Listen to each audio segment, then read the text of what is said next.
Bueno, muy buenas tardes para todos. El día de hoy me corresponde la revisión de fisiopatología y manejo de las alteraciones de la coagulación en el paciente politraumatizado.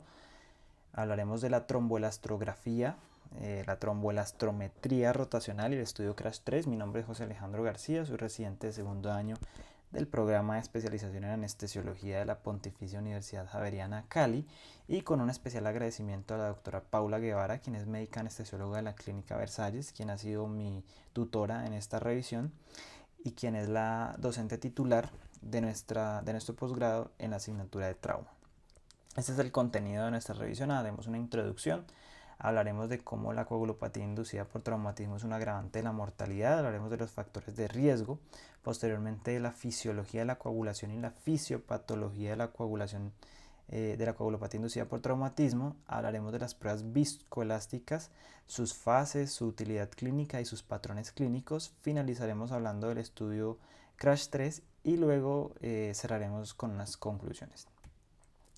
A manera de introducción, recordar que el politraumatismo representa el 10% de las muertes en todo el mundo, siendo la hemorragia una de las principales causas y se asocia a la coagulopatía inducida o asociada al politraumatismo. Nosotros sabemos que en los organismos o en los mecanismos fisiológicos tenemos mecanismos de hemostasia que regulan ese equilibrio entre todos los agentes anticoagulantes y protrombóticos que están per se en el sistema, y que finalmente tienen que estar en un equilibrio para no llevarnos a otros estados. Sabemos que si por alguna razón ese equilibrio se rompe, nos puede llevar a un estado hiperdinámico o hipodinámico, hablando desde el punto de vista de la coagulación. Por ejemplo, si la balanza se inclina hacia los mecanismos anticoagulantes, sabemos que nos van a dar estados de hipocoagulación.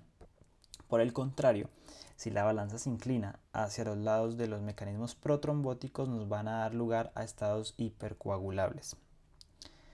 La coagulopatía asociada al traumatismo, tenemos que tener en cuenta que se presenta hasta en el 35% de los pacientes. Esto se asocia a una prolongación de tiempos de coagulación, estados de hiperfibrinolisis, mayores requerimientos transfusionales, un daño multiorgánico secuencial bastante marcado y finalmente una mayor morbimortalidad.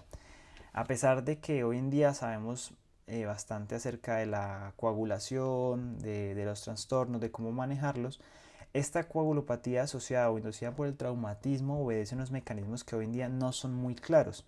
Se sabe muy bien que está asociado a deterioro y la adhesión del recuento plaquetario. Recordar que aunque la hemorragia está presente en el 40% de las muertes y de los pacientes, o sea, 4 de cada 10 pacientes se complican por una hemorragia, la hemorragia no es el principal agravante o la hemorragia no es la principal causa. Hay otras causas que también relacionan estados de trombosis, embolismo y oclusiones microvasculares que finalmente nos van a llevar a todo el deterioro del sistema y finalmente a una coagulopatía y finalmente una complicación. Tradicionalmente nos han hablado de la coagulopatía, que está estrechamente relacionada en algo que se llama la tría letal o el triángulo de la muerte, con la hipotermia y con la acidosis.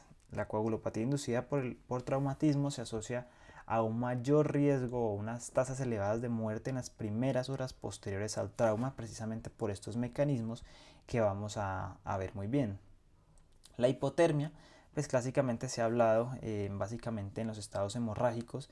Si perdemos sangre, perdemos ese vehículo que puede llegar a llevar la energía a los tejidos. Si perdemos sangre, perdemos energía. Si perdemos energía, perdemos calor. También está asociada a estados de acidosis, en los equivalentes a estados hipóxicos o anóxicos, digamos. Si por ejemplo el paciente ha entrado en paro en el sitio del traumatismo, eso sería un equivalente anóxico. Y finalmente esos estados tisulares nos van a dar lugar a la activación de la vía anaeróbica de la producción enérgica, que finalmente nos van a dar en neto dos moléculas de ATP y una cantidad de lactato sérico. El lactato sérico, pues como un agravante o reductor del pH sanguíneo, nos puede llevar a estados de acidosis. No pasa lo mismo con los estados normales de perfusión, en los que está totalmente activada la vía aeróbica de la producción de energía, que nos da un total neto de 36 moléculas de ATP y agua. Y finalmente estas dos condiciones se van a relacionar o se van a conjugar para darnos lugar a la coagulopatía. De hecho, hoy en día se habla de más bien de una estructura como lo es el diamante de la muerte, ya no es un triángulo sino el diamante, en la que siguen siendo los mismos protagonistas la hipotermia, la acidosis y la coagulopatía, y aparece la hipocalcemia. La hipocalcemia como un elemento a observar pues en esta condición. ¿Y por qué aparece la hipocalcemia? O más bien la hipocalcemia inducida por el trauma. Se sabe muy bien que el calcio es un mediador bastante importante para los mecanismos de la actividad plaquetaria, y si estamos hablando de un organismo que tiene una reactividad plaquetaria, es decir, que está tratando de hacer coágulo para que no haya tanta hemorragia o para que no haya tanta pérdida de sangre, pues digamos que las reservas del calcio pueden llegar a verse bastante comprometidas. Hay activación de enzimas de la coagulación que requieren calcio. Hay procesos de dinámica vascular y contractilidad miocárdica que requieren calcio. Y finalmente alteraciones en el flujo intracelular secundario a los fenómenos que hay de isquemia y reperfusión. Entonces, cuando revisaba esto, pues realmente me daba cuenta que el triángulo de la muerte, hoy en día que se habla del diamante de la muerte, incluso agregan un quinto agente como lo es la hiperglicemia para hablar de una pentada de la muerte.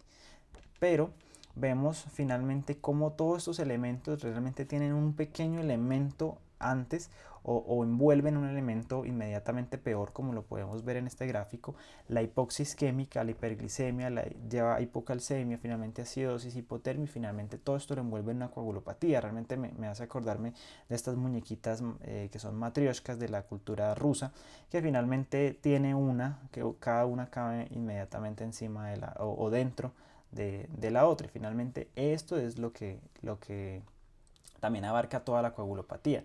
Entonces vamos viendo cómo el triángulo realmente no es tan triángulo, como el diamante tampoco es tan diamante, e incluso la pentada tampoco es tan pentada, porque todo subyace a una causa que puede llegar a complicar totalmente el organismo y envuelve una cantidad de cosas que hay que precisar y hay que entender bastante bien para comprender el mecanismo de la coagulopatía inducida por traumatismo.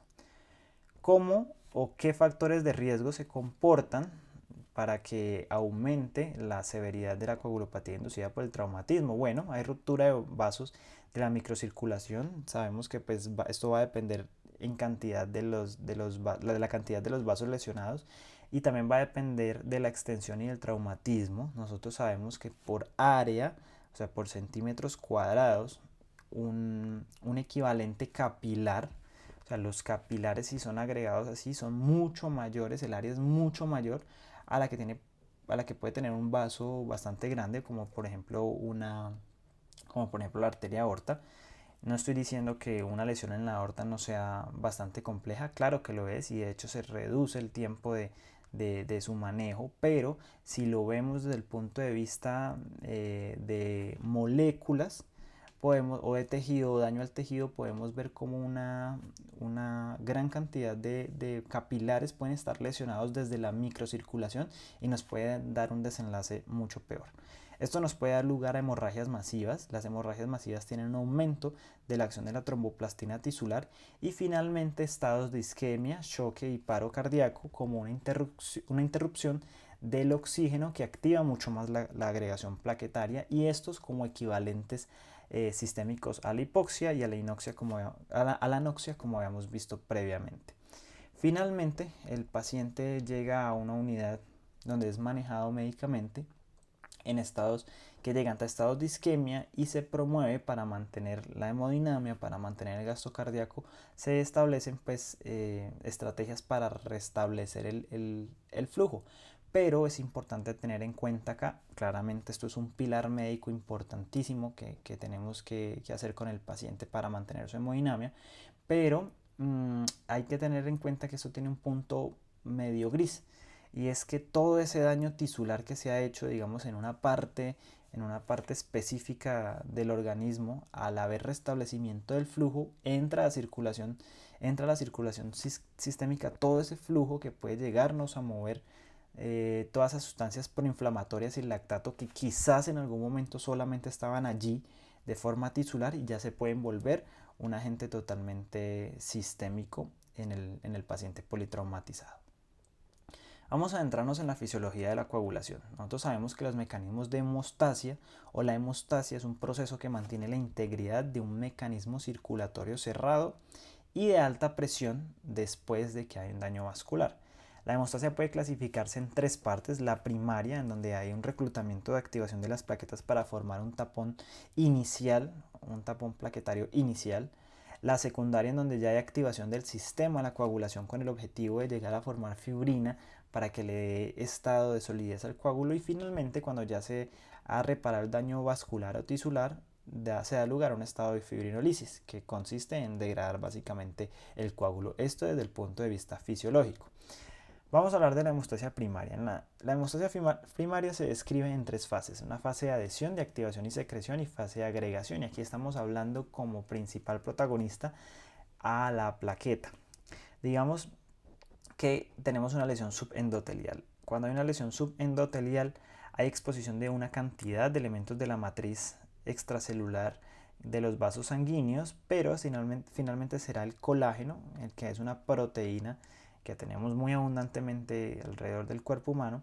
Finalmente será el colágeno el que nos va a iniciar esa cascada. El colágeno va a ser un elemento que va a ser sensado por este factor, que es el factor de von Willebrand, que está por allí circulante en sangre. De hecho está pegado, de hecho viaja con el factor 8, porque si viajara solito sería muy inestable.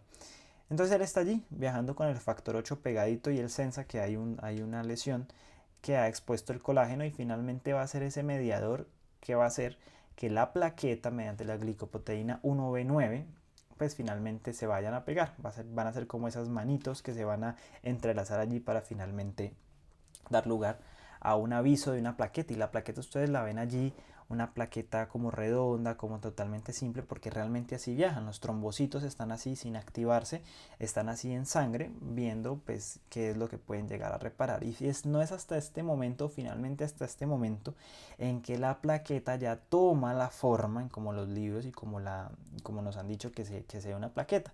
La plaqueta comienza a activar todos esos pies que se llaman podocitos, para tener una mayor cantidad de área y finalmente tener como la capacidad de agregarse con otras plaquetas y finalmente de juntarse con otras plaquetas, aumentando su área celular. La plaqueta o el trombocito finalmente va a comenzar a secretar ADP, tromboxano A2, serotonina y calcio. Como habíamos visto previamente, imagínense una cantidad de plaquetas secretando calcio para llamar a otras plaquetas, pues puede llegar a hacer que las reservas de calcio en nuestro sistema pues lleguen a agotarse. Finalmente, lo que estamos haciendo es que la plaqueta está pidiendo ayuda para que vengan otras cantidades de plaquetas a hacer un tapón inicial, un tapón primario, y que por lo menos no se esté perdiendo sangre en esa lesión que hay a nivel del vaso. Luego se activa el proceso de hemostasia secundaria. Básicamente aquí nos hablan de lo que son las fases o de las vías de la coagulación. Hace algunos años, hace más de una década, digamos, se propuso finalmente lo que era la nueva cascada de la coagulación, que comprendía una fase de iniciación, amplificación y propagación, pero que anteriormente se hablaba de los mecanismos o de la vía intrínseca y de la vía extrínseca. Pero hay que tener en cuenta acá que se dieron cuenta que la vía intrínseca y la vía extrínseca estaban estrechamente relacionadas, y que si se activaba una, también inherentemente se activaba la otra. Entonces ya no llegaban a esa vía común, sino que hoy en día se sabe que ambas vías se complementan. Entonces tenemos ahí nuestro daño. Continuamos con nuestro daño a nivel vascular. Tenemos las plaquetas que ya han llegado como primer mecanismo, y finalmente las plaquetas van, o digamos que esto sucede en minutos o en segundos, pues en milésimas de segundos desde la activación plaquetaria. Va a haber una activación del factor tisular. El factor tisular va a activar el factor 7, el factor 7 va a activar el factor 9 y el factor 10, y el factor 10 es un potente activador del factor 5. Será hasta este momento en que estos dos factores, el 10 y el 5, activen la protrombina, que es el factor 2. ¿Para qué? Para que se vuelva el factor 2 activado, que es la trombina. La trombina es un potente retroalimentador positivo de la aparición del factor 5 y del factor 10 para que haya más protrombina y por ende más trombina. Todo esto es un ciclo. Y la trombina finalmente va a ser la causante de que el fibrinógeno, que es el factor 1, pase a ser fibrina, que es su condición activada. Y la fibrina va a ser una proteína que va a permitir una firmeza del coágulo con un entrecruzamiento de sus polímeros para que finalmente haya un coágulo como el que podemos ver en la imagen, un coágulo entrelazado y un coágulo más firme. Se sabe muy bien también que en este caso se activa también el factor 12, que era uno que aquí comenzaba que las otras vías, que la activación de la vía intrínseca, pero realmente sabemos que se activa también en este caso el factor 12. El factor 12 nos va a dar lugar al factor 11 y el factor 11 va a ser potentemente activado también por la trombina como un retroalimentador positivo para que favorezca su aparición. El factor 11 va a ser activador del factor 9 y el factor 9 va a potenciar la aparición del factor 10. Y si el factor 10 está activado, pues finalmente todo este sistema de la protrombina, la trombina, el fibrinógeno hasta llegar a la fibrina, pues se va a ver también bastante activado. ¿Cómo llegamos a que haya una fibrinólisis y que finalmente se destruya el coágulo cuando ya no lo necesitamos? Pues bien, primero que todo se activa una vía que es la vía del inhibidor de la vía del factor tisular, o el TFPI, que hemos visto por ahí muy clásicamente. Esta inhibidor de la vía del factor tisular, lo que como su nombre lo dice, pues va a inhibir la vía del factor tisular, no va a impedir que haya unión entre el factor tisular y el factor 7 para que se desprenda toda esta cascada. Por otro lado, el endotelio sano, cuando ya comienza a sanar, comienza a secretar glicosaminoglicanos endoteliales, heparanes sulfatos y heparinas orgánicas. Sabemos que de aquí nacieron la utilidad clínica de las heparinas que se utilizan de forma terapéutica, y esto va a dar lugar a la activación de la antitrombina, y como su nombre lo dice, pues la antitrombina va en contra de la trombina inhibiéndola, y pues si perdemos esta vía de activación de la trombina, vamos a perder las retroalimentaciones que hay hasta el factor 10 y el factor 5 y hasta el factor 11 por allí. La antitrombina también inhibe directamente el factor 12 que nos da lugar al factor 11 y también inhibe el factor 11. Por ende, no va a haber tanta producción de factor 10 y esto pues se va a ver afectado. Luego podemos ver que aparece el complejo de trombomodulina, que básicamente comprende la unión de las proteínas C y S, que son proteínas que van en contra del factor 5, inhibiéndolo también. Y también hay activación del activador tisular de la plasmina y la uroquinasa de plasminógeno, que finalmente van a ir a ese coágulo de fibrina, se van a aposentar o se van a sentar en esos enlaces de lisina y arginina como aminoácidos, lo van a comenzar a cortar, a degradar en algo que se llama dímero D o productos de degradación de la fibrina, que tienen tanta utilidad clínica en estados hipercoagulables como los hemos visto, como en la trombosis, como en el tromboembolismo pulmonar. Bueno, ya vimos cómo coagulan los sistemas fisiológicamente hablando. Ahora vamos a ver qué es lo que se daña en la coagulopatía inducida por traumatismo. Primero que todo, hay una lesión tisular y shock. Hay deterioro en la producción de trombina y función plaquetaria debido a la hipotermia, la acidosis, la coagulopatía. Nuestra triada totalmente instaurada en estos momentos. Y también pues hay coagulopatías por dilución en el restablecimiento o en el intento de restablecer rápidamente y de mantener la hemodinamia y mantener el gasto del paciente con líquidos endovenosos, por ejemplo, cuando ya arriba a una institución clínica. Se cree en este momento que también hay liberación de patrones moleculares asociados a daños, los DAMPs, que inducen producción de trombomodulina y proteína C endotelial, que básicamente nos van a hablar de un estado hipocoagulable o un estado anticoagulable, dañando todo lo que inicialmente se había logrado pues, para lograr hacer un coágulo bastante firme.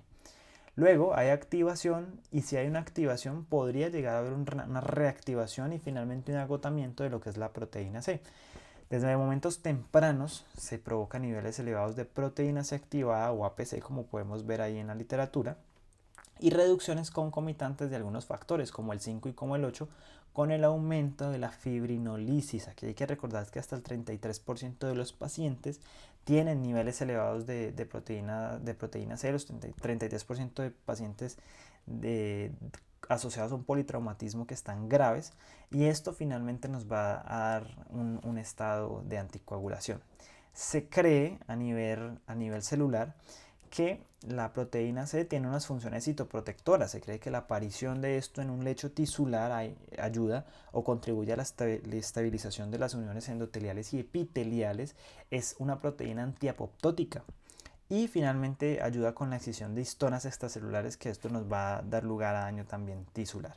Pero en su afán de querer ser también citoprotector, pues va a ser anticoagulable. Entonces se dice que esto es una activación mejorada del sistema que puede llegar a presentar una respuesta evolutiva desadaptativa, porque si bien estamos salvaguardando algunos elementos, también estamos dañando otros. Finalmente, o digamos que posteriormente, hay agotamiento de factores, alteración en la generación de la trombina y un déficit de fibrinógeno. Para hablar del agotamiento de los factores, pues tendría que hablar hasta más de un 30% de inicio de su depresión de los factores que hay a nivel circulante. Hay suficiente generación de trombina en la coagulopatía inducida por traumatismo, pero hay una disminución de la actividad de antitrombina, lo que potencia la actividad de la trombina. Ustedes me van a ver que yo hablo acá de que aumenta la actividad de unos, disminuye la actividad de otros, pero es precisamente porque si pudiéramos definir todo este estado, lo definiríamos como un desorden orgánico que finalmente nos va a llevar a consecuencias. Y el fibrinógeno se asocia a una cantidad y calidad reducida, es decir, esa fuerza con la que antes se abrazaba y con la que antes se podía tener el coágulo de una forma bastante firme, pues ya se va a ir reduciendo, su calidad se va a ir reduciendo y se asocia pues a mucha más lesión o a una hemorragia pues inducida por el politraumatismo. La biología de la plaqueta se ve alterada. En algún momento la fuerza que brindan las plaquetas en el coágulo supera la que el fibrinógeno o la fibrina puede llegar a brindar después de la lesión.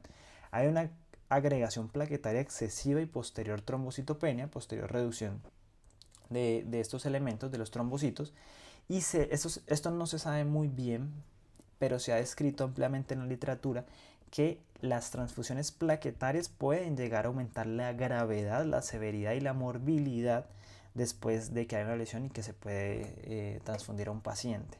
Esto no se conoce muy bien, pero se ha observado que algunos pacientes empeoran cuando hay transfusiones plaquetarias.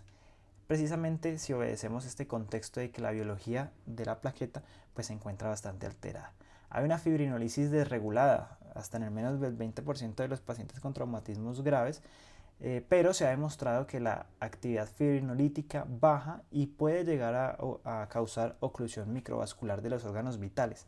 Habíamos dicho previamente que en el 40% de los pacientes se presentaba hemorragia y que el resto podía obedecer a complicaciones precisamente de oclusiones microvasculares, embolismos y trombosis, que finalmente pueden obedecer también al mecanismo de una fibrinolisis que está totalmente desordenada.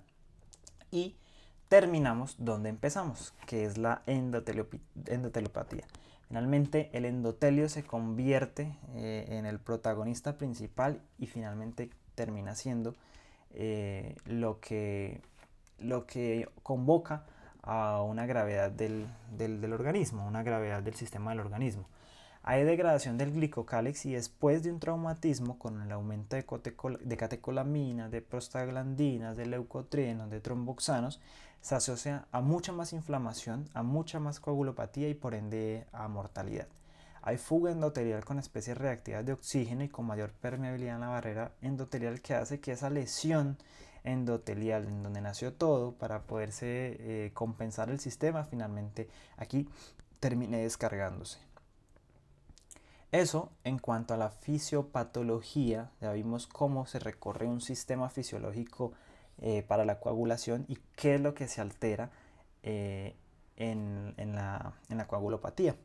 Entonces, de acuerdo a esto, vamos a entrar a revisar lo que son estas pruebas, tromboelastometría rotacional y la tromboelastografía, que finalmente van a ser una sesión que he llamado como el electrocardiograma de la coagulación.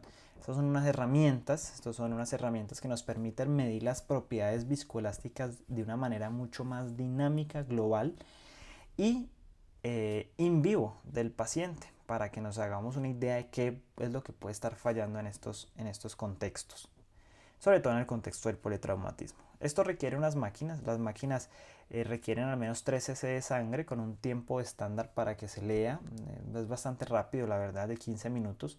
De esos 3 cc solamente se depositan 0.3, casi una décima parte solamente de la muestra de sangre en una copa giratoria, para que finalmente introducir acá un pin en un pistón que va girando. Nos va armando el coágulo. En una de las máquinas podemos ver cómo se va armando el tromboelastrograma, que es finalmente esta gráfica. Y en la tromboelastrometría rotacional, que finalmente su nombre comprende eso, es porque el pistón que estamos viendo acá comienza a girar. A lo que comienza a girar se empieza a activar la coagulación. Y a lo que comienza a activarse la coagulación, pues en teoría va agarrando más fuerza y el pistón va girando mucho más lento. Esto tiene un pin o un diodo lector en la parte superior que finalmente va viendo esos elementos y los va traduciendo en números y también en una gráfica, como lo podemos ver acá. Realmente son dos pruebitas hermanas que nos sirven mucho para evaluar la dinámica de la coagulación. Este es básicamente lo que nos permite ver el Rodnem y el TEG. En el eje de las Y vamos a ver amplitud y en el eje de las X un tiempo de coagulación, o un equivalente al tiempo en segundos o en minutos, como se puede ver. Esto pues es un equivalente también, o sea, como si lo comparáramos con las fases del electrocardiograma o los elementos del electrocardiograma, estamos viendo totalmente lo mismo. Una amplitud en el eje de las Y un tiempo, una relación amplitud-tiempo. Esta es a grandes rasgos lo que es las fases del TEC y del ROTEM. En un primer estado vamos a ver muy bien todos estos elementos, pero en un primer estado vamos a comprender cómo coagula y después cómo hay fibrinolisis, porque pues el coágulo no se puede ver allí. En un primer estado vamos a ver todos estos elementos que vimos de la cascada de la coagulación y finalmente vamos a ver cómo se degradan. Entonces comencemos. En el primero, que es el R o el tiempo de reacción, comprende al intervalo entre el inicio de la coagulación hasta que el TEC tiene una amplitud de 2 milímetros, que realmente sería esta muesquita acá. Esto tiene un valor normal de 2 a 5 minutos y esto nos lleva a pensar lo que siempre nos han dicho desde que digamos estábamos en el colegio y que nos aproximamos a los primeros auxilios. Siempre que alguien tenga una hemorragia o que alguien tenga o que se haya cortado, pues realmente lo que necesita es una presión. Es una presión en el sistema de 2 a 5 minutos para que comience a haber una coagulación. Entonces esto también nos comprende con eso. Se me hace muy similar a la línea isoeléctrica que hay antes de la aparición de las ondas P en un electrocardiograma, que comienza o marca el inicio de la despolarización, pues primero auricular y finalmente ventricular. En este caso, en este contexto, este tiempo de reacción representa la velocidad de la generación de la tromboplastina y refleja la función del sistema intrínseco, es decir, de todos los factores, como habíamos visto, del 11, del 12, de la activación del factor 8. Se prolonga cuando el paciente pues, está sometido a consumo de anticoagulantes por alguna condición clínica, y su acortamiento, el acortamiento de esto nos habla de que se está formando un coágulo muy rápido, es decir, que nos está hablando de un estado hipercoagulable. Luego vamos a hablar del R más K, que es el tiempo de coagulación. Aquí hemos visto el tiempo de reacción, que es cuánto se demora en reaccionar el sistema, y ya cuánto es el tiempo de coagulación. Tiene un intervalo de inicio de la coagulación hasta que el TEC tiene una amplitud de 20 milímetros en el eje de las X. Su duración normal es de 1 a 4 minutos, representa la velocidad en la que se comienza a formar un coágulo ya pues, con solidez, refleja la función de las plaquetas y el fibrinógeno. Está asociado a un mayor aumento de la actividad plaquetaria, digamos que acá es la mayor parte en donde hay actividad plaquetaria y actividad del fibrinógeno, y se prolonga en caso de deficiencia de factores de la coagulación o el consumo de antiagregantes. Aquí podríamos asimilarlo ya como que empieza a la acción, y podríamos compararlo como que la K es el equivalente a la onda P, que es finalmente la onda P en el electrocardiograma, es la que da el inicio en un ritmo sinusal, la que da inicio a la despolarización. Luego comienza a formarse el ángulo alfa, que es está relacionado con el ángulo que hay entre R y la pendiente que comienza a ser K, y finalmente esto nos va a formar un ángulo. Este ángulo representa la calidad del fibrinógeno y las plaquetas. Aumenta cuando existe hiperagregabilidad plaquetaria e hiperfibrinogenemia. Esto nos está hablando de que si el ángulo está muy aumentado, es decir, nos está llegando a ser un ángulo casi recto, vamos a ver que el valor normal es hasta 74 grados, estamos hablando de la geometría básica que nos dice que a 74 grados cae en la categorización de un ángulo agudo. Si ya comienza a ser un ángulo mucho mayor, se comienza a volver recto, pues estaríamos hablando de un estado hiperagregable o hiperfibrinogenémico. Luego está la MA o el periodo de máxima amplitud, es la amplitud más grande que tiene el coágulo y es una función de la elasticidad del coágulo. Aquí ya hay un coágulo formado, aquí ya hay un coágulo establecido con fuerza, y es finalmente la amplitud máxima la que nos determina qué tan bien se formó ese coágulo. Nos va a representar la calidad del fibrinógeno y del factor 8, evalúa la máxima medida del trombo y depende principalmente de lo que ya la relación en esa red entrelazada entre las fibrinas y las plaquetas. Esto finalmente va a lograr que el coágulo sea un coágulo más sólido, un coágulo más fuerte, y nos va a evaluar qué tan bien está ese coágulo. Luego está lo que se describe como el LY30 o el ILC, que es el índice de lisis del coágulo.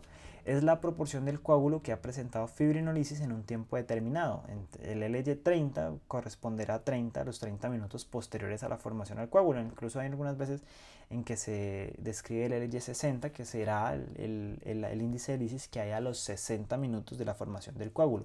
Y vemos como después de la amplitud máxima esta pendiente va cayendo, va cayendo, va cayendo, va cayendo, porque finalmente el coágulo tiene que degradarse y no se puede quedar allí como habíamos visto en la fisiología de la coagulación. Comprende un valor normal de 0,8%, es decir, está diciendo que en 30 minutos después de la aparición máxima de la amplitud máxima del coágulo comienza a degradarse y tiene que degradarse hasta en un 8% para que sea correcto. Estados alterados nos pueden dar a estados de hiperfibrinolisis, en donde se degrada mucho más violentamente, más rápidamente, y comprenden estados de mucho más del 8%. Esta es a grandes rasgos la gráfica de un ROTEM. Aquí vemos la fuerza de la coagulación medida por el tiempo de reacción, el tiempo de coagulación con el ángulo alfa, cómo comienza ese ángulo a abrirse hasta llegar a una amplitud máxima. Finalmente llegamos acá a la amplitud máxima, que es la firmeza del coágulo, que comienza a degradarse mediante el índice de lisis del coágulo, como hemos visto el ILC, que si se mide en 30 minutos será el ILY30, o si se mide en 60 minutos será el ILY60. Y todo esto esta gráfica comprende lo que es el tromboelastograma. ¿Qué utilidad clínica tienen el ROTEM y el TEC? Que pueden hacerse a la cabecera del paciente, permite que la terapia transfusional sea dirigida y puede iniciarse más temprano. El ROTEM nos da una idea de qué es lo que está pasando, si al paciente le están faltando plaquetas, si le está faltando fibrinógenos, si le están faltando coágulos para iniciar esa cascada. Es un análisis in vitro, yo diría más bien in vivo, de la relación de los componentes de la coagulación de un paciente en un contexto determinado, y permite integrar las pruebas de la coagulación de una forma o en una idea mucho más global. Aquí podemos ver cómo hay distintos patrones clínicos de la tromboelastrografía. Digamos que si obedecemos a que la gráfica es un patrón normal como el que habíamos visto, un tiempo de reacción, un tiempo de coagulación, una amplitud máxima y que comienza a degradarse, digamos que no necesitamos valores.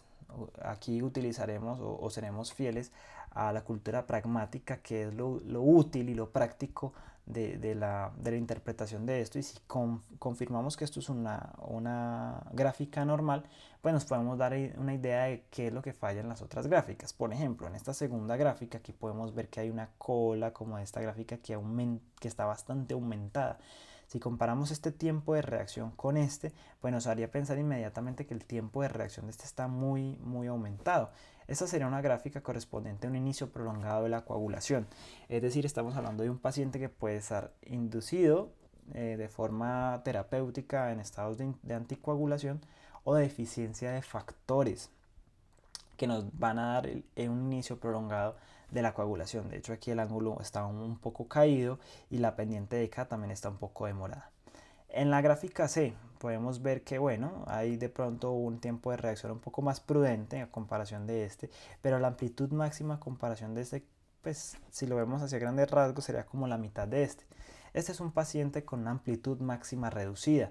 Aquí estamos hablando de que pueden haber mecanismos de trombocitopenia y antiagregación que están alterados y que no permiten que el coágulo llegue a esa firmeza o a esa condición tan fuerte para que se pueda ahí entrelazar con la fibrina.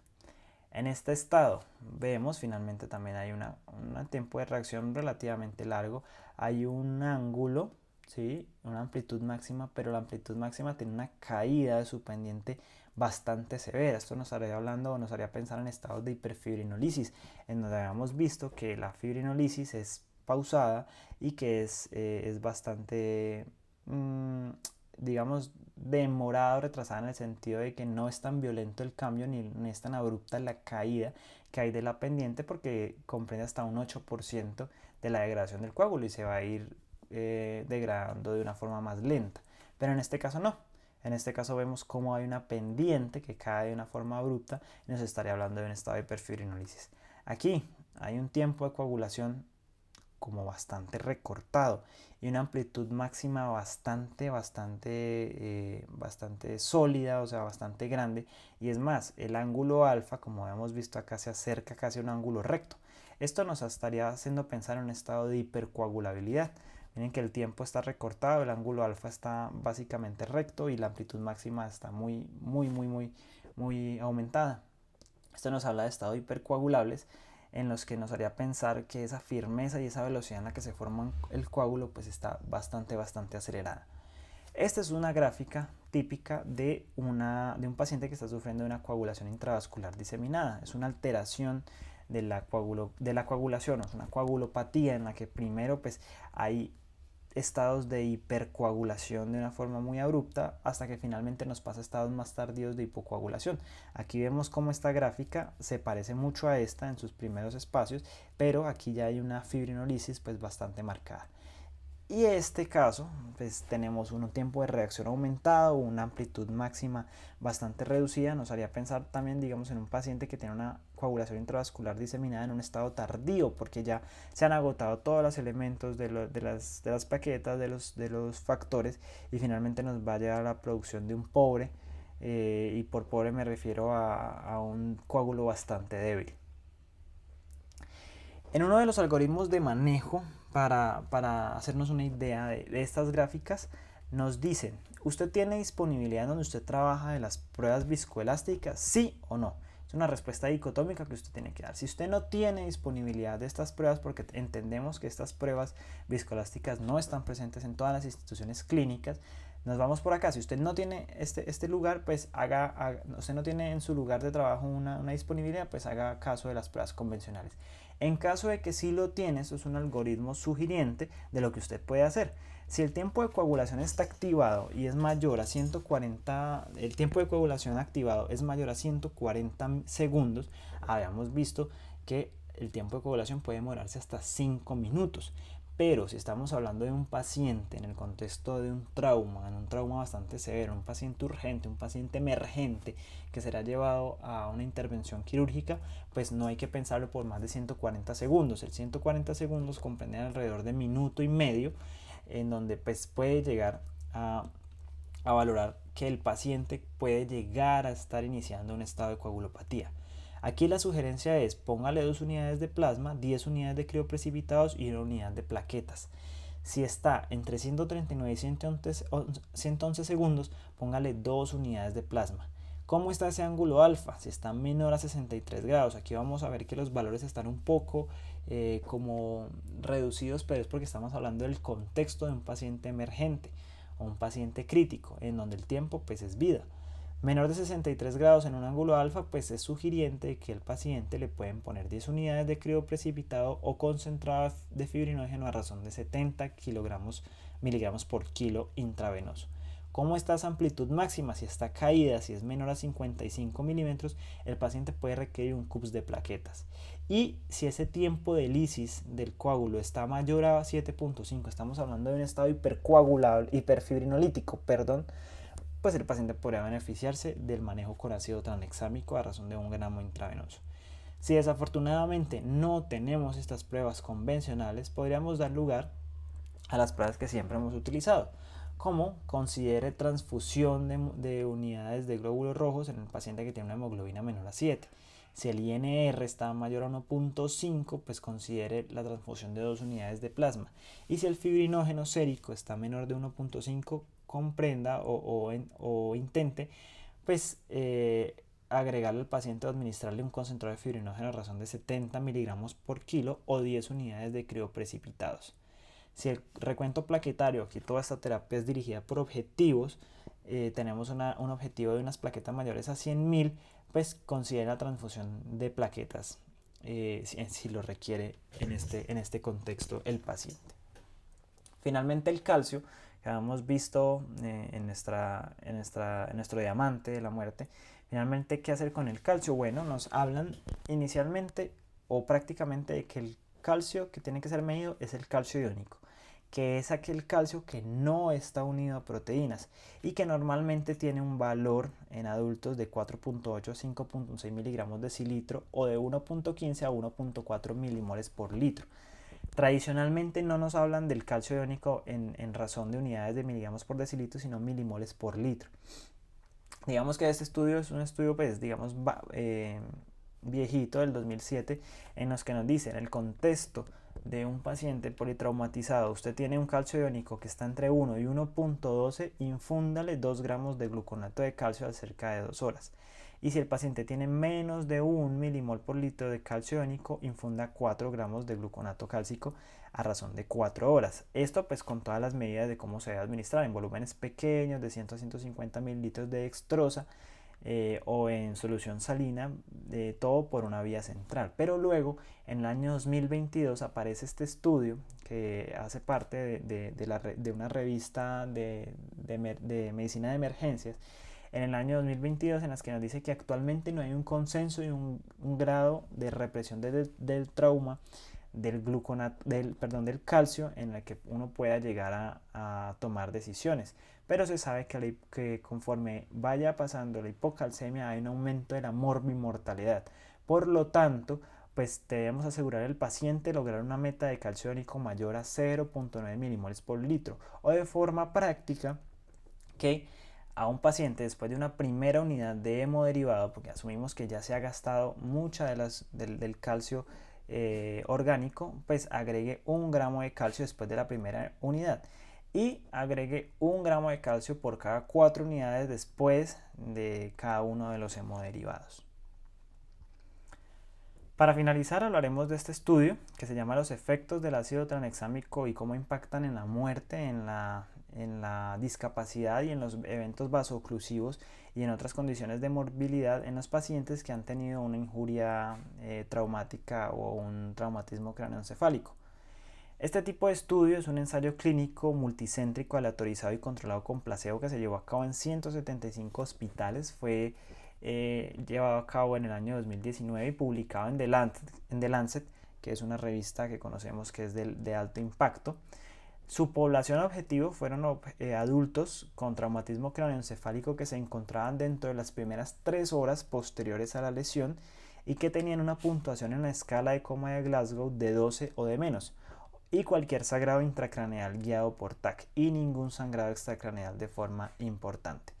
Aquí podemos ver el mecanismo de acción del ácido tranexámico, como habíamos dicho, cuando se activa el activador del plasminógeno tisular con su plasminógeno, pues comienzan a degradarse ese coágulo de fibrina, y lo que hace el ácido tranexámico es inhibir esa unión que hay, o sea, estos dos ya se unieron, pero es inhibir esa unión que tiene con la fibrina, y por ende no nos ayudaría a que se degrade este coágulo, y por ende el paciente podría llegar a tener un menor riesgo de sangrado.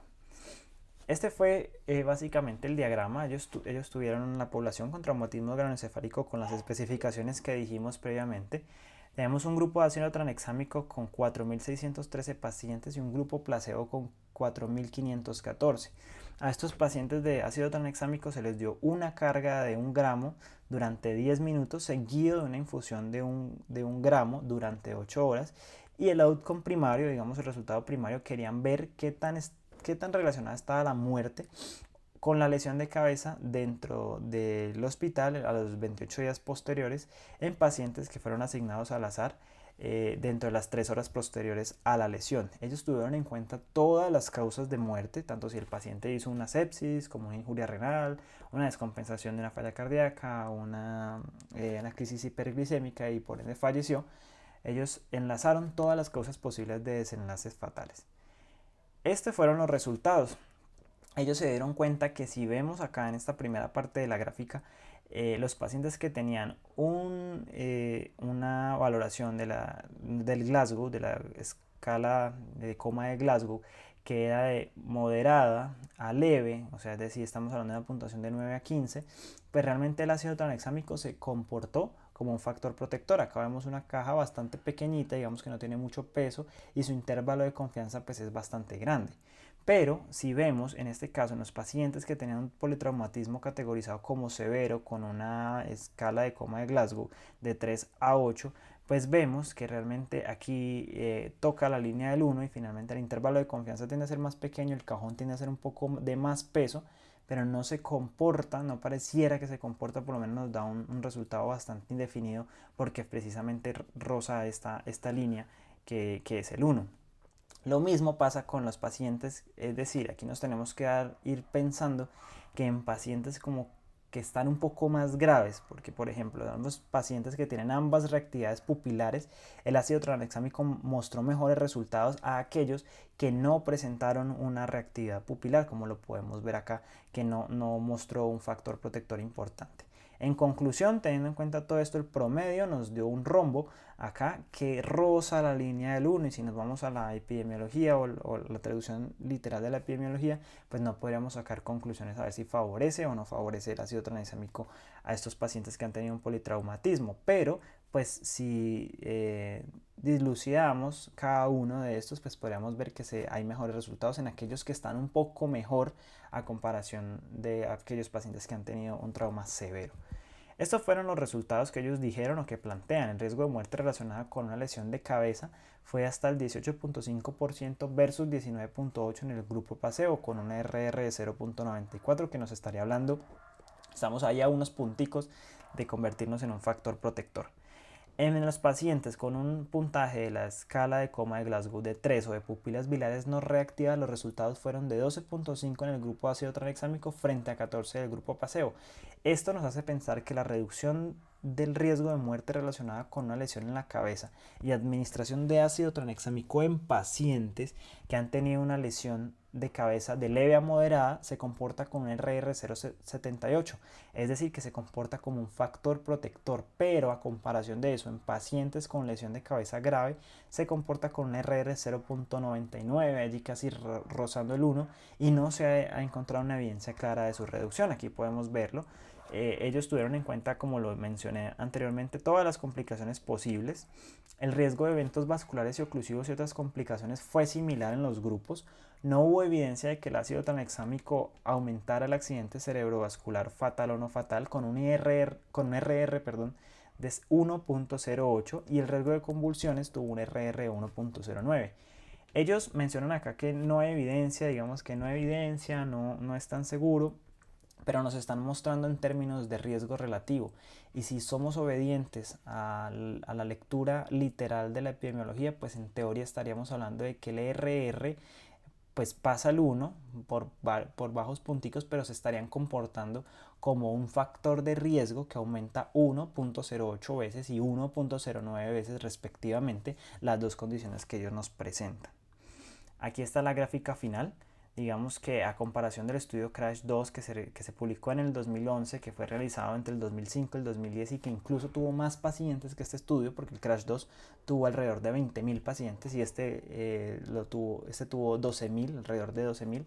Pues aquí hay unas conclusiones en las que primero pues nos tienen que como llamaron la atención. Primero tenemos un intervalo de confianza bastante amplio y una caja con un peso bastante pequeñito que bien está en el nivel del RR que favorece el uso de ácido tranexámico comparado con otros metaanálisis que se han hecho. Este fue el promedio pues recae acá a nivel del ácido tranexámico, pero en la nueva evidencia del Crash 3 que fue hecho en el 2019, digamos que la gráfica comprende un poco más de peso y el intervalo de confianza es mucho más pequeño. Esto comparado también con otros metaanálisis nos dan lugar de que el promedio de todos estos estudios pues realmente favorecen el uso con sus minucias, pues que es lo que tenemos que entrar a tocar como lo que habíamos dicho en la diapositiva previa, pero pues que a grandes rasgos el ácido tranexámico favorece esta condición. Estas son las conclusiones de la revisión del día de hoy. La hemostasia comprende una serie de mecanismos complejos que permiten mantener la integridad del sistema circulatorio y regular el organismo para un adecuado equilibrio entre lo que son los agentes coagulantes y anticoagulantes. La coagulopatía inducida por traumatismo es una entidad compleja que no se conoce muy bien, con distintos mecanismos fisiopatológicos que alteran el sistema fisiológico de la coagulación. Las pruebas viscoelásticas como el TEC y el ROTEM son herramientas a la cabecera del paciente que nos permiten evaluar de una forma rápida, dinámica, la coagulopatía y enmarcar una terapia dirigida, que es lo que necesita el paciente. Y el ácido tranexámico es un medicamento que reduce la mortalidad por traumatismo cráneoencefálico, especialmente de leve a moderado, sin aumentar las tasas de morbilidad por otras condiciones protrombóticas, como nos lo dijo el estudio CRASH 3. Muchas gracias a todos, les comparto esta frase de Sigmund Freud que dijo: quizá haya algo peor que los sueños perdidos y es perder el deseo de soñar otra vez. A todos los que nos alcanzan a ver en estos videos, los invito a que nos sigan en nuestra página para que estén dateados al pormenor de lo que sucede en este programa. Este es mi correo electrónico y estas son las referencias bibliográficas utilizadas para la revisión del día de hoy. Yo quedo pendiente a cualquier duda o inquietud que pueda surgir. Muchísimas gracias a todos por su atención.